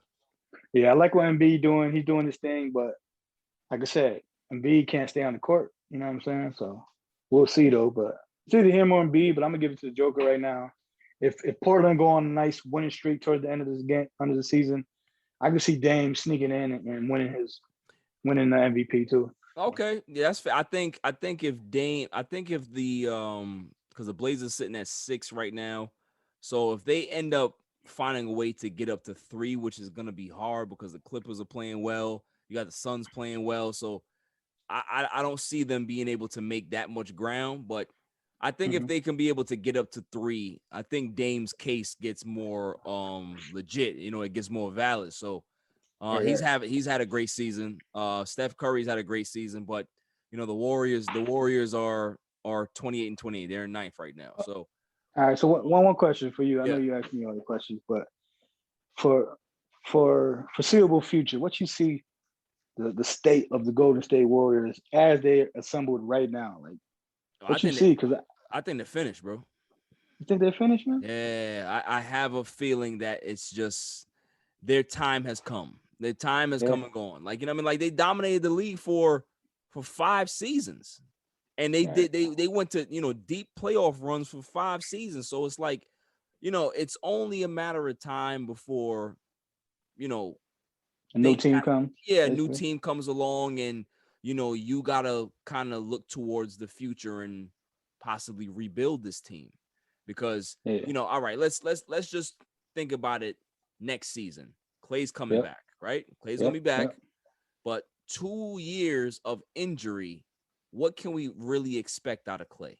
Like, you know what I'm saying? Like, you know, we gotta be realist here. Like, okay, Clay can still shoot. He's still one of the best players in the league, but we haven't seen him in damn near 2 years. So it's like, you know, what is he going to be? How long is it going to take him to get back into a rhythm with Steph and have that backcourt that they used to have? You know what I'm saying? It could happen right away because they play so well off each other. But at the same time, the parts on the team have changed. Draymond Green is not the Draymond Green that he used to be. You know what I'm saying? He's no longer the power forward or the point forward where he can be able to average 12 points a game and dish out 8.5 assists and grab 9 rebounds and a block and a half and a steal and a half. Like he's starting to show his age. And now, you know, you got Wiseman. Okay, cool. Can Wiseman take the step? Maybe. Wiggins. Is Wiggins a guy that is going to be on this team long term? Kelly Oubre. He's already talking about he's not coming off nobody's bench. So, you know, once Clay comes back, he's going to be off the bench. So, you know, there's a lot of dynamic here, as well as, you know, Steve Kerr being here. Steve Kerr, to me, hasn't really shown me much as a head coach this season with all the, you know, all the parts that haven't been there. So it's like I'm skeptical about this team. I'm really skeptical about this team and also about the direction that they're going because there's big question marks. Steph, after next season, Jay, is a free agent. So he just said yesterday he wanted to stay with the Golden State. But yeah, of course you're gonna say that now. We already know how that is, man. Like, you know. He's gonna say that because he's always been there. Cool, and if he stays there, great. You know, that's great for the organization. That's great for him. But absolutely, what is he signing up for? Because, you know, me and you are both Kobe fans, right? So the last few years of Kobe's career were wasted because there was no real talent around him. The team got younger. They weren't competing for championships anymore, and he was just kind of like the circus attraction. Hey, come see Kobe Bryant play. But the Lakers aren't good. You know what I'm saying? So it's like that cachet, that draw wasn't there. Yes, Kobe Bryant is still the draw, but the allure of the Lakers was starting to drop. You know what I'm saying? And I can see the same thing happening with Golden State, where they're good next year, but they're not good enough to win a championship. So would you rather be in the middle? Or would you rather be rebuilding and just kind of start from scratch? I'd rather rebuild rather than be in purgatory in the middle. You know what I'm saying? Especially where they came from. Right, where they came from. Yeah, this is a big testament for Steve Kerr, man. Facts. I think he's an okay coach. I don't think he's as great as people said. I don't think like you said, Mike Jackson had him there basically to the promised land, and he came in with that talent and took him over the hump. Then he had KD for 2 years. Right. Like, I think this is a testament of him not being a great of a coach because That's what I'm saying. Yeah. I predicted him to be top 5 this year, man. I think a lot of people did. I think a lot of people. Yeah, because I'm like, yo, didn't. they got. Yeah, I was like, yo, they got Oubre. Oubre is a good. He's solid. He's a starter. He's Yeah. a solid starter in this league. Yep. Wiggins, he's not asked to be the number 1 or Right. even number 2 no more. Right. So I was like, all right, you got Wiggins. That's the 2. All right, you got Curry. You got Wiseman. You got Draymond. Like on paper, Right. that's a fifth. That's a fifth seeded team. But yeah. like I said, Joe's a testament, I think, of coaching, man. And I don't think, I think we gave the flowers to Kerr too soon, man. Yeah. This is a testament of him coaching right now. I think he's a average, good coach, but I don't think he's as great as people put him to be. He's a decent coach. I think I put him in the same category as like a let's see. Like a Dan, it's not a Dan Snyder, but a Snyder that's in Utah. I think Snyder's a good coach. I don't think he's a great coach. I think he's a good coach. I think Mike Malone in Denver is a good coach. I don't think he's a great coach. Like, there's a difference between championship coaches and being a good coach. And Mike Malone and Snyder, they're all good coaches. And Kerr elevated himself quickly as a championship coach, but is he really a championship coach? That's what I'm saying. Right. He's not, I don't think he is. You know what I'm saying? Nah, I don't think so either. So, they definitely have a lot of, I think this offseason is going to be big for the Warriors. And I think next year's offseason is going to be huge. So the next 2 off seasons for them are going to define them for the next probably 5 or 6 years because, Curry's getting older. Clay's getting older. You got to start thinking about how long do we have with them to stay relevant before we have to say, we got to clean house.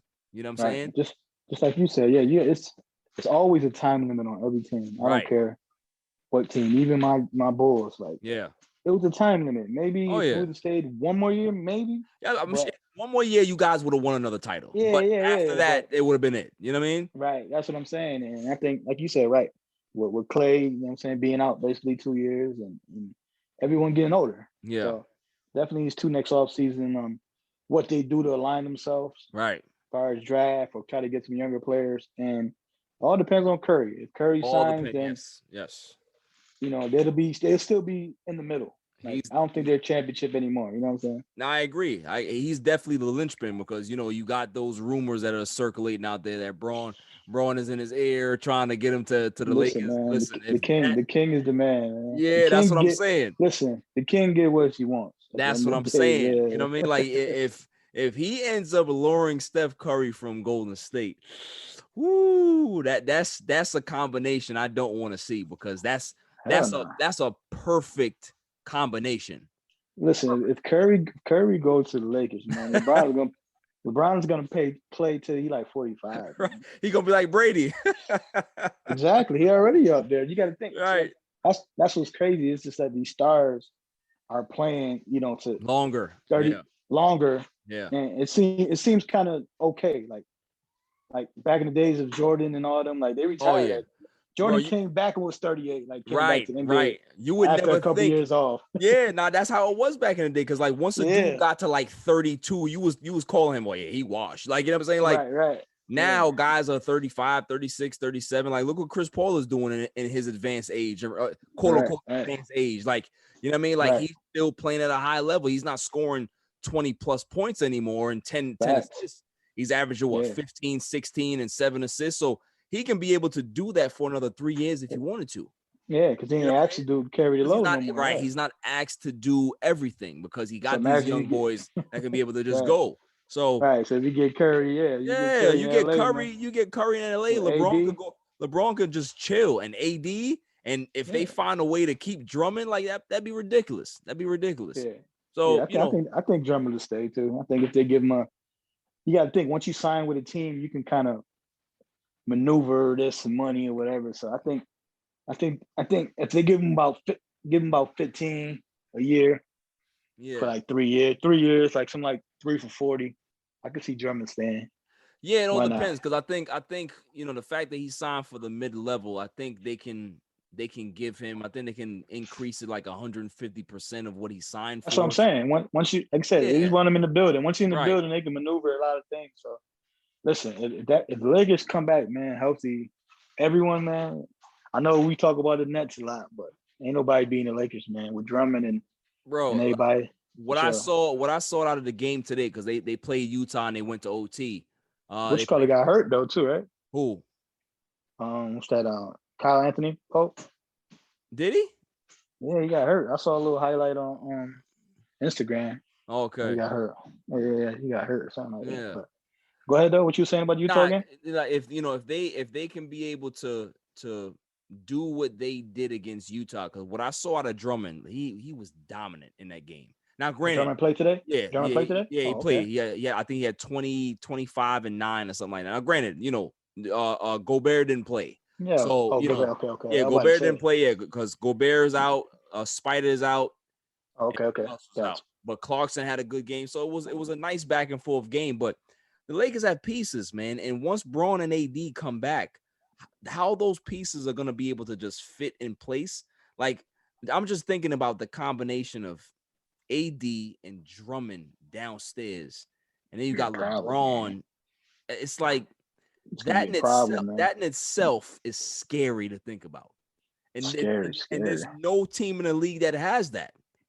You know what I'm saying? Man. So scary. It's gonna be interesting. It's gonna be very, very interesting to see. Scary. Like I said, hopefully, everything's good with AD, man. And like I said, if he's not sitting this year, man, I mean, y'all just coming off a title. Right. He signed the contract, man. Just relax, man. Yeah. Relax and come back next year, I say, man. I'm with that notion too, Jay, because the thing is, I've said before on numerous shows that I don't think that this is just a regular calf strain. I think it's more like the KD situation. You know what I'm saying? Where it's like he's a ticking time bomb, and he may feel good to come back, but the one little movement where he might push off the leg or he might jump, and that's it. You know what I'm saying? And now you don't have him for a year.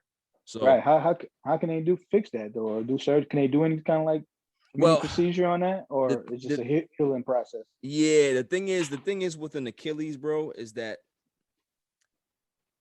I call it the silent shooter, because your Achilles, it goes all the way up into your calf, right? So there could be a tear there, right? But they can't rule it a full tear of your Achilles because it hasn't ruptured. Gotcha. So just like KD, he had some inflammation. There was a tear there. Okay, it was starting to, they're saying, oh, it's a calf strain. He's complaining about the calf. Well, yeah, the Achilles is in the calf, so all of that stuff is connected. So once it tore, then they could be able to say, okay, cool, we know what we have to do. But if it's like inflamed, or there's like some place at the base or kind of higher up that has some inflammation that there may be some problem there, they can't do anything unless it snaps or you just completely stay off of it. You know what I'm saying? The Achilles is a messed up injury, bro, because once it happens to you, it takes so much out of you. Like, you're like, everybody's seeing how KD's playing. Shouts to KD. Like he's come back strong, but at the same time, you see different injuries come up, right? Look how long he was out with the hamstring. He was out 2 months. Like, those things matter when you injure a part like that. Everything else gets overcompensated. You know what I'm saying? Yeah, he's never gonna be 100. Nah, he'll never be 100%. And they have to be careful with him playing him too much. You know what I'm saying? There's no reason to play him any more than 25 to 30 minutes a game.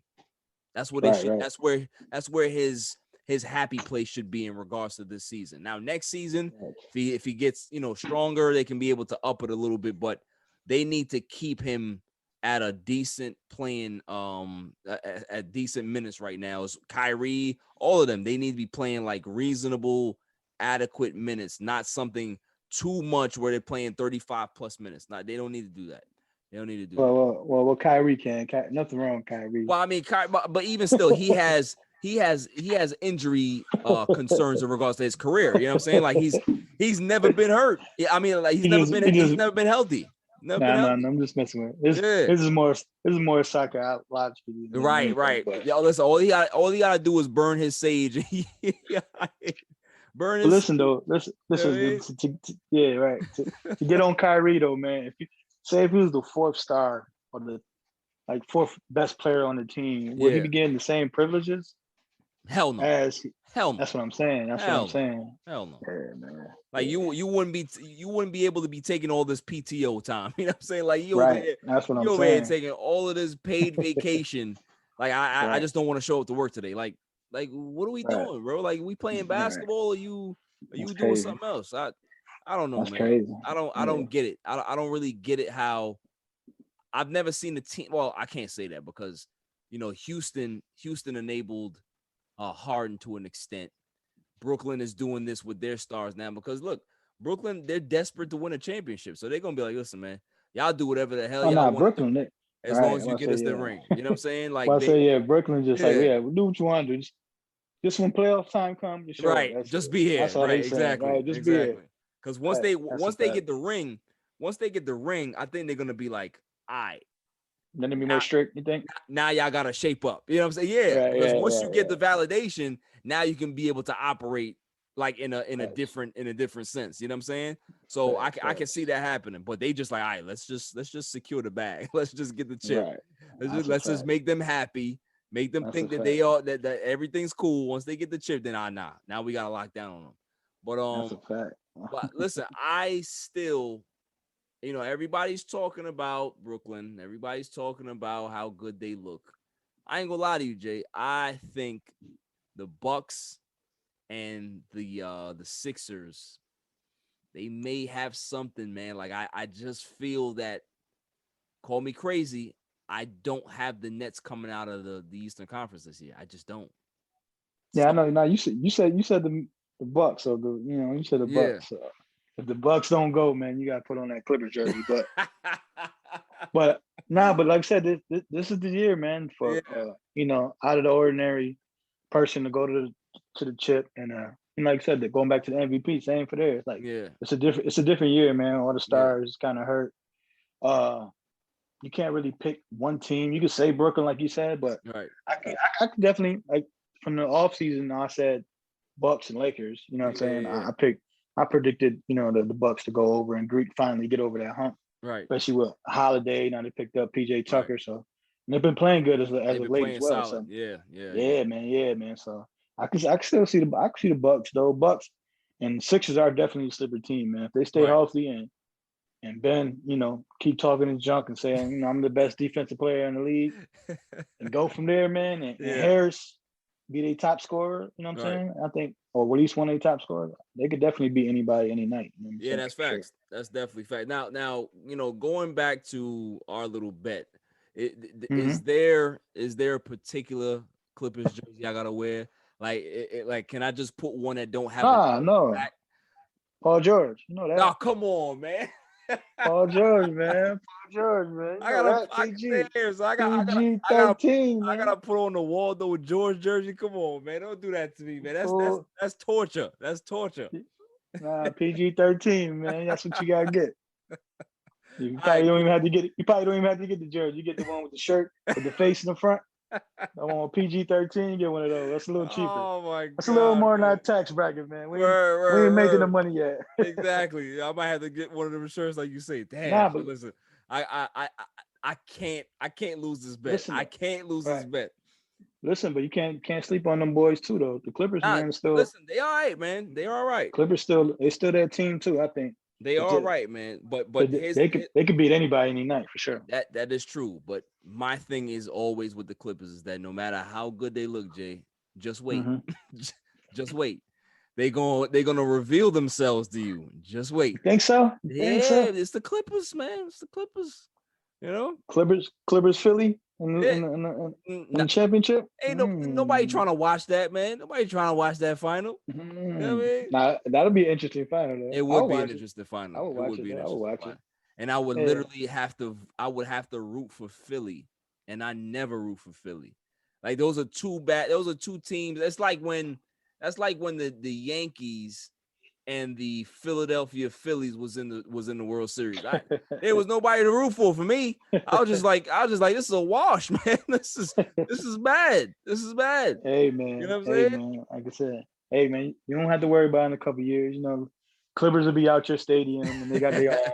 Yes, they be out of the So, basement, paying. be out of the basement. Stop paying rent. Go get your own place. Right. You know what I'm saying? Right. I It was can't long wait. enough. I can't wait for that, man.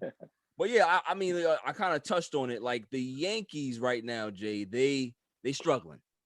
They struggling big time. Like big time. I read a stat today where the Yankees haven't been. I think the last time they were in last place in the American League, the total American League, I think it was.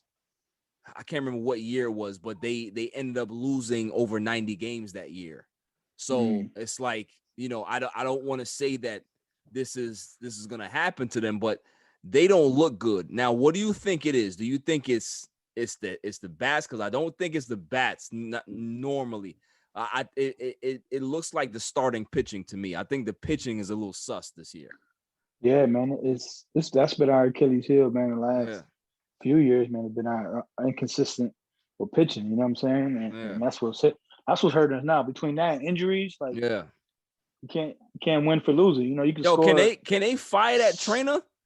You can score 6, but now you giving up 8. You know what I'm saying? Like it's crazy. And it's like we lost like probably like 4 ninth inning. You know what I'm saying? Like lost in the 9th inning or whatever. So yeah, like I said, we got a new pitching coach and stuff like that for like the last year or two. So man, like I said, it's going back to pitching, man. Cole's the only person that's doing good. Other than he's legit. Legit. Other than that, everyone else is.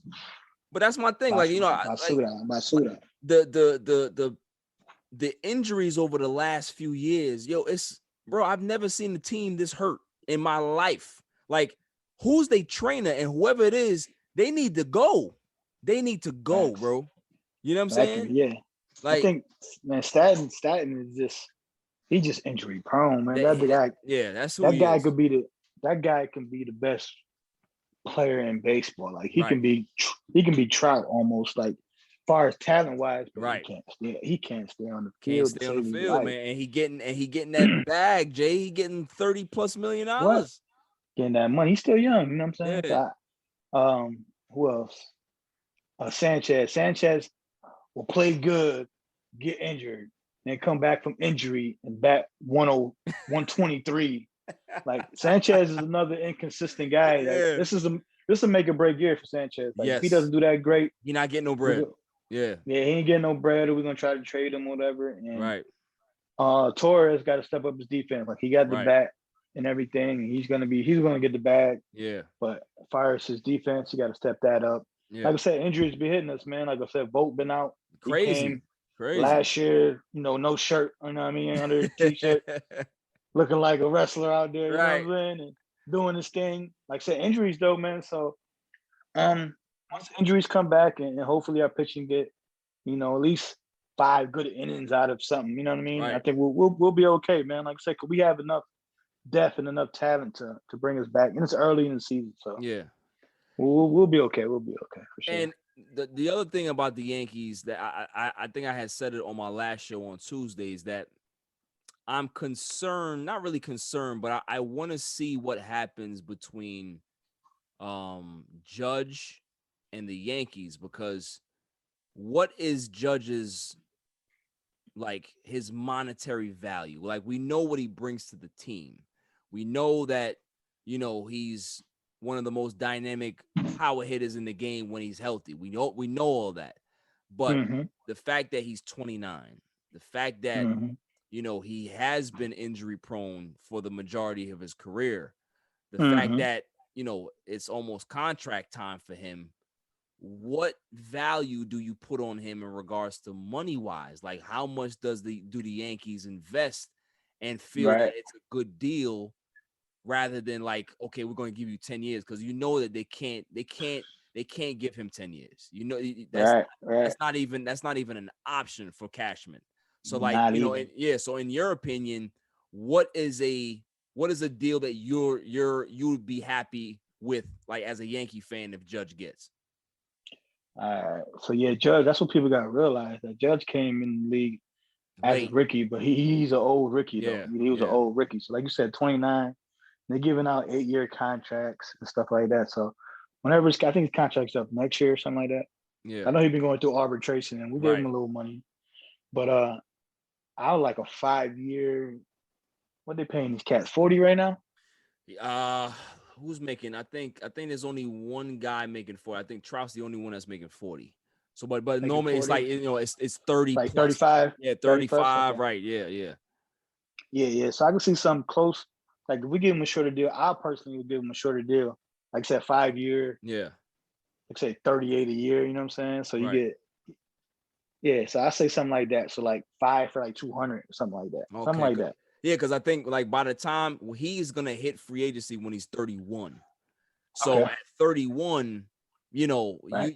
I don't even know if Cashman is gonna be comfortable going 5 years at 31. You know what I'm saying? I think it's fair though. That's what I'm saying. I think that's the lowest though, to be honest, because a lot of these players getting 10 and 8. Facts. Like Pujols probably got like a 10-year. Yeah, Right, now 30 that's something, why right? that's why he went. I think he was 31. I think That's what I'm saying, right? when he left St. Louis, because St. Louis was like, we want you, but we not Yeah, he wasn't going giving that nothing. years. And we not going anything over 8 years for you. Right, that's what I'm saying. Yeah. So I could see, like I said, I could see that. I will give him no more than 5. Right. And if we have to pay him more annually, that's fine. Okay. That's what I would do personally. You know what I'm saying? Do you see? Like you said, like yeah. I don't see nothing. Yeah, 5. I won't go no 8. No, Yeah. definitely no 8, man. Yeah. Definitely no 8. Yeah. Not like Judge, but like you said, he's inconsistent legit. though. He's legit, bro. Like, do you see a Yeah. scenario that Judge is not a Yankee? Yeah, I do see it now. Yeah. You know what I'm saying? With Cashman thinking. Yeah. A couple years ago, nah. I would be like, yo, he's gonna be a Yankee for life. We're gonna pay him whatever. But I think Cashman learned from, say, A-Rod doubling up. Yeah. A-Rod had like 3 years left on his contract and got another 8 or something, some crazy number. You know what I'm saying? And got another bag, another 500, whatever he got. That's why he owns some of the Timberwolves now. Thanks to the Yankees money. A-Rod, yo, what's crazy about A-Rod, Jay, is that he made. I'm telling you right now, I have the figure in my head. I think A-Rod made maybe $660 million in his career, just off of baseball. We're not even talking about endorsements, bro. That's crazy. Because we took over the contract from Texas, and then he read up for another 250. Right now, it was something like that. 270. Y'all gave him 275 over 10. Yeah, that's what I'm saying. We read him up again. That's what I mean. That's why he able to buy the Timberwolves. right. Buy him cash too. Straight cash, homie. Right. Minnesota, Randy Moss, all connects. Straight cash. Yeah. But like I said, with the new regime, with Cashman thinking, I don't see us spending big as well. Like Cole was the last. Cole was the last big one. Yeah, he was the first in a long time. Like we weren't paying people. I think the last time, the last big bag y'all gave was it? I think 2009 y'all went on a nice spending spree when you had the Teixeira. You signed who else was there? Which color was the worst? That's the worst. Ellsbury has to be the worst contract. Oh yeah. In Major League history. It's up It's up there with Jason Bay. It's up there with listen, that guy played 2 maybe 3 injury played years. Yeah. And still getting paid. And they haven't played in 3 years. Like that's crazy. Yeah. But like I said, he was the last one. Other than that, we've been pretty decent with our farm system. Listen, Cashman, when he did that deal with the Cubs, and got Torres and got my cat in the outfield, the young cat with the orange hair. I forgot his name. When he did that trade and then re-signed what you call in the offseason, that was the best deal ever. Oh yeah. Yeah, he finagled that trade. I loved that.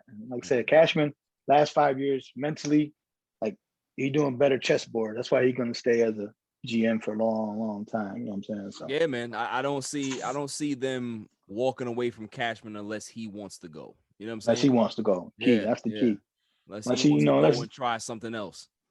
yeah, and that's a somewhere else if you want to do a task. You know what I'm saying? Right. Like, let me get the Marlins out of Right. the Exactly. dumpster. Like let me take Let on me a help project. Jeter. Let me take on a Right. project to see if I can be able to do the same thing over here. You know what I'm saying? Right. Yeah. Let me get paid higher than the players on the team. Facts. Facts. do some Phil Jackson shit. Give me like $35 million a year. I'll be able to. Yeah, give me 35. Right. Absolutely. But nah, man, like I definitely look at them. I'm looking at the Yankees like, okay, it's still early. Some of my friends were Yankee fans. They're talking that early stuff, but there's certain trends that you can be able to see early on that can be able to stick with your team an entire season. Like in regards to my team, the Mets, like every time DeGrom pitches, they can't score any runs. Like he pitched tonight, and he was the 9th pitcher in Major League history, Jay, to strike out 9 straight batters. 9 straight batters on some video game shit. And they couldn't score no runs for him. They can't score no runs. Yeah, like I'm saying, it's like, come on, bro. Like, what are we doing here, bro? Like they ended up winning the game, but they won the game and they had to come back because I think they were down like 3-1, and then they ended up winning the game 4-3. So it's just they gotta score runs. Mets trending in the right direction though. Nah, I know I've been trolling you. Yeah. I know I troll a little bit, you know what I'm saying? But I really don't hate no teams, to be honest, like in no sports. Like Jets fan, I don't really hate on New England. Yankees, I don't really hate on Boston. You know what I'm saying? Like I like the Kings in hockey. I mean, I don't follow hockey as much. I like the Kings though. I mess with the Kings. Yeah, but Wayne's Gretzky, you know what I'm saying? Cartoons. Yeah. Michael Jordan and then Bo Jackson. I don't know, it's too young for some of these cats. We showing our age right now, Jay, when we talk about Bo Jackson. You know what I mean? Facts. But funny, like I said, I don't hate on nobody. But yeah, the Mets trending up, man. So I'm happy for them though, because definitely. For a long time, I know I told you the comparison like the Jets, like we're second fiddle in the town. You know what I'm saying? We have some good years, but they get overshadowed by the big boys. You know what I'm saying? Right. All the time. It's all good. All right, John. So now we going towards the final segment of the show. I call it rapid fire, where I kind of spit out some names to you, and you give me, who would you rather take? It's not. I'm not going to debate you. This is just your opinion, so we can go from there. Thank you. All right, so I'm gonna spit this out here. I want to see who you think. Better baseball player all time: Barry Bonds or Ken Griffey? Oh man, you hit me with those are two of my best, one of my favorite baseball players ever. Me too. I'm actually gonna go Barry Bonds. Nice. Barry Bonds. What's up. I would I think I'm leaning Bonds too. Like Bonds to me was just he was like I was more a Barry Bonds fan than Griffey. That's why I lean more at that. Yeah. And Barry before technically the steroids was the man in Pittsburgh in the first couple years in San Fran. So if you want to do Hall of Fame, how they doing Hall of Fame? His Pirates in his first couple years in the Giants before technically that puts him in. Was Hall of Fame. Yeah, that puts him in. Exactly. He was wasn't he the first 400 guy? Like, you know what I'm saying? He was doing 30 for 30. Like before the ESPN came out with 30 for 30.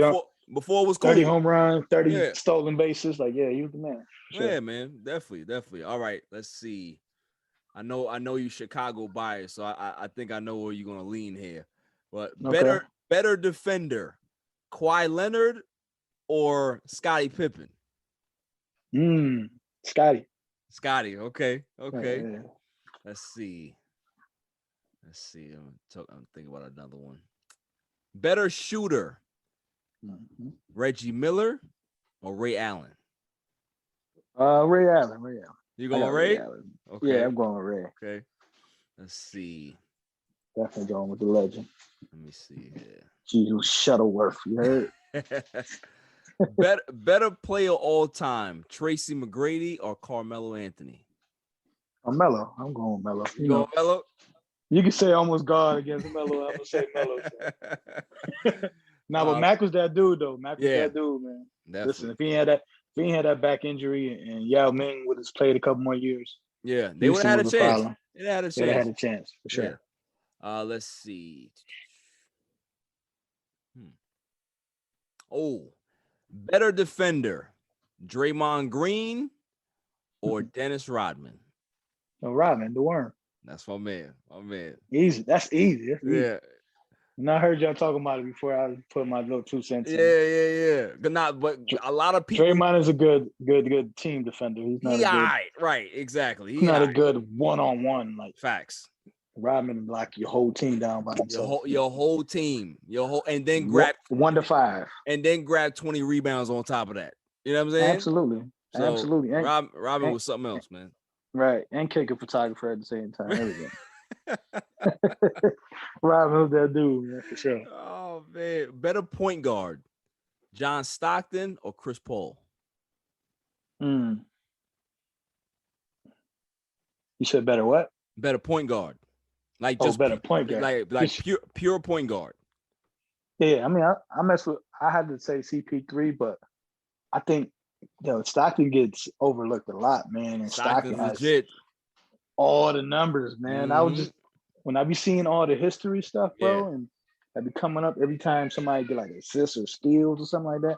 Stockton be like number 1, man. Stockton, bro, he made respect, he made getting 13 assists a year a game was normal. You know what I'm saying? You look at his numbers, he was putting up 17 and 13. Like, now granted, everybody want to say, oh, because it's the pick and roll, blah blah blah. But bro, numbers are numbers. Like, you don't try to hate him, and because he played with a great, that don't make you still got to make the passes. You still got to get him to rock. You know what I'm saying?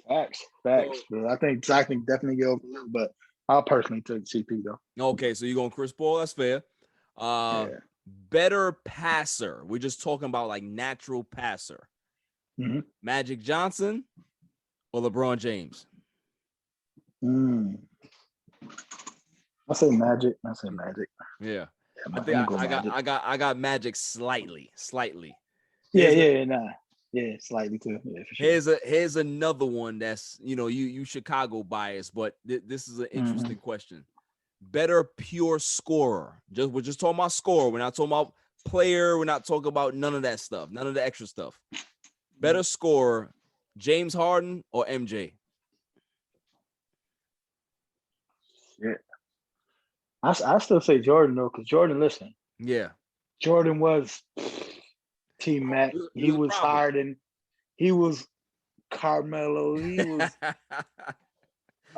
Westbrook. Yeah. Them first 3 years. Right. Like he was dropping 40 a game, like averaging like average 37 for a year. Like, you know what I mean? You know what I'm saying? Like he was that dude. Yeah. And he toned it down a little bit, gave people only 29, just to be kind.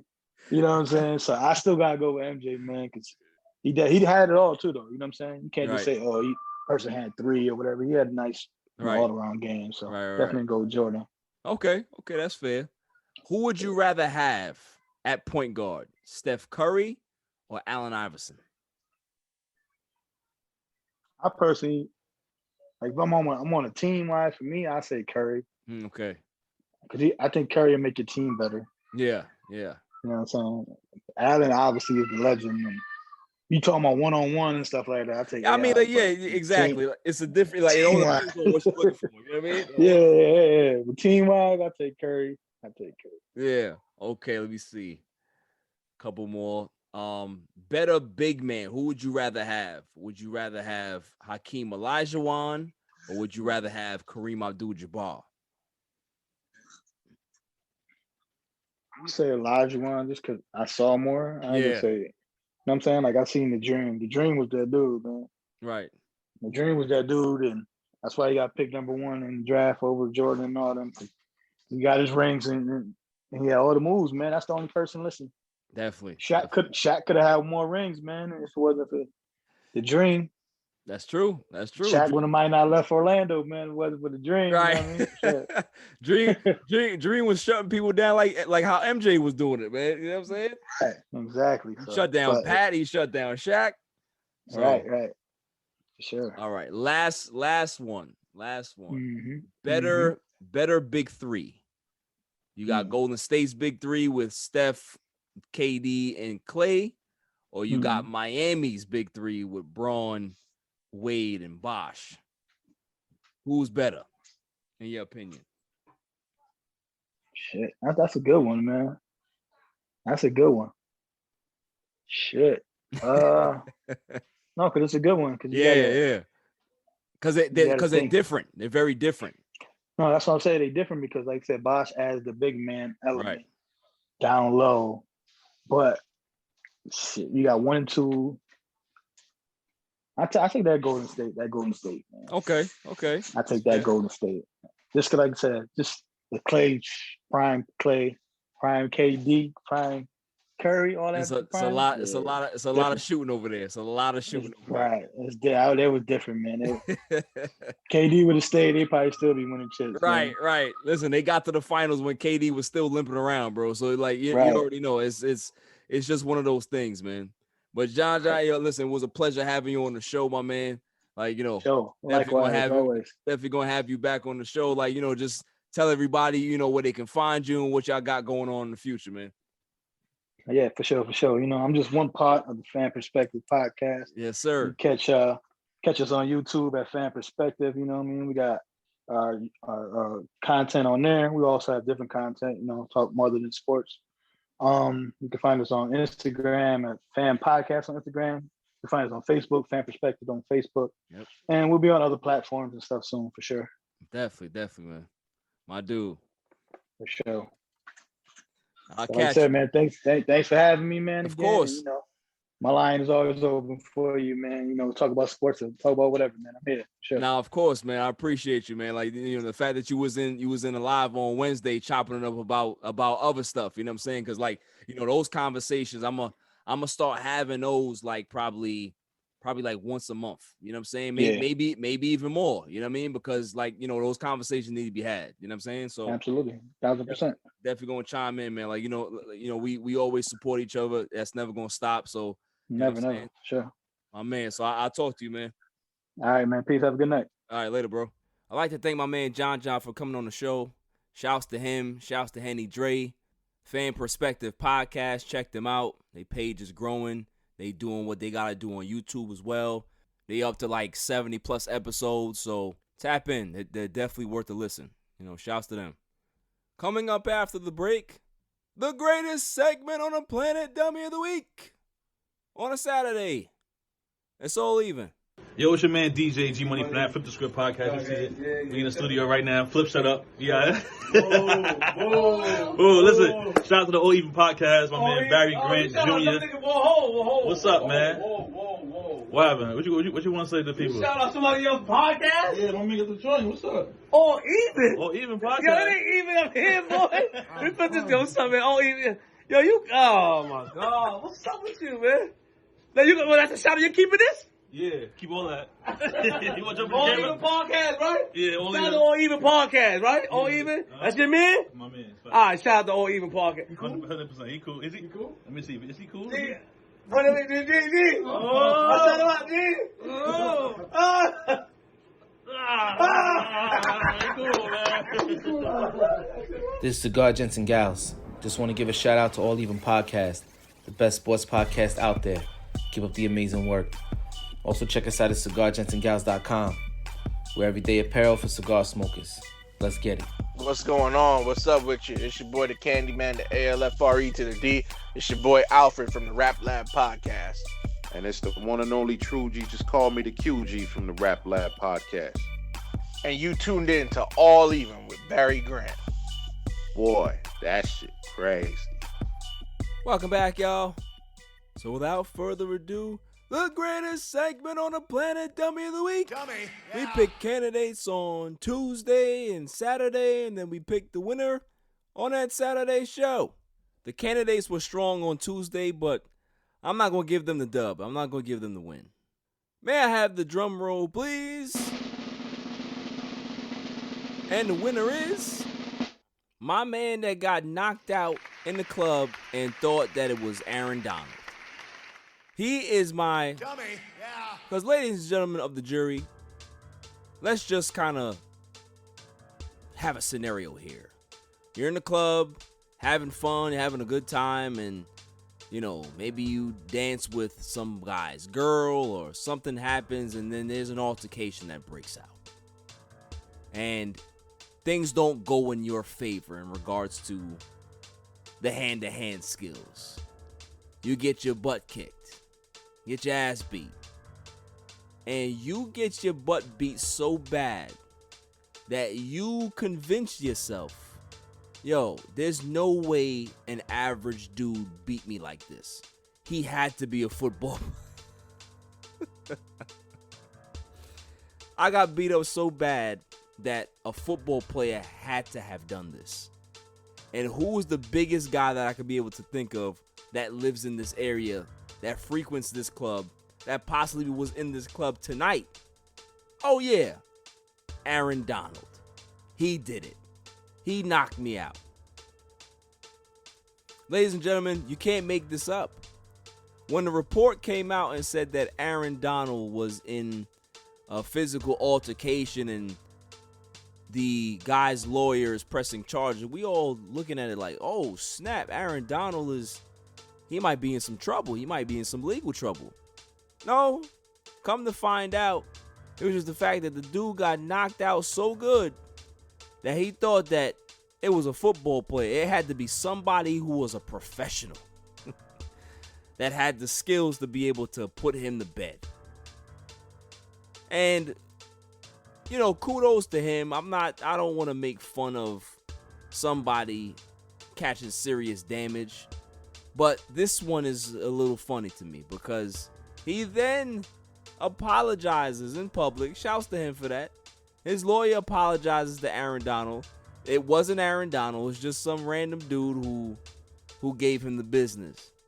But for me, it's like when you're in elementary school and, somebody trips you and everybody's laughing as you get up. And the first person that you lock eyes with, you start to fight them and pick on them. Like that's not the person that tripped you. That person over there tripped you, but you're so embarrassed about what happened, you just want to lash out. Like that's how I look at it. That's exactly how I look at it in regards to this particular matter. Like, come on, man. Like, know who you fighting and know who's going to knock you out. So you can have a definite depiction of your assailant. Don't do this again. Just don't do it. So a guy that got knocked out by the Aaron Donald stunt double, you might have apologized and that's all cool. You're still going to hold this L big time, but you're definitely a winner for Dummy of the Week. That's all for this show. That's all for this week. I'll see you guys next week. Until then, stay safe, stay cool. Peace. You can catch me on Twitter and Instagram at All Even Podcast. Listen to the show on Anchor, Spotify, SoundCloud, and wherever podcasts are available. And check out my YouTube channel, All Even Podcast. And don't forget to share, like, and hit that subscribe button.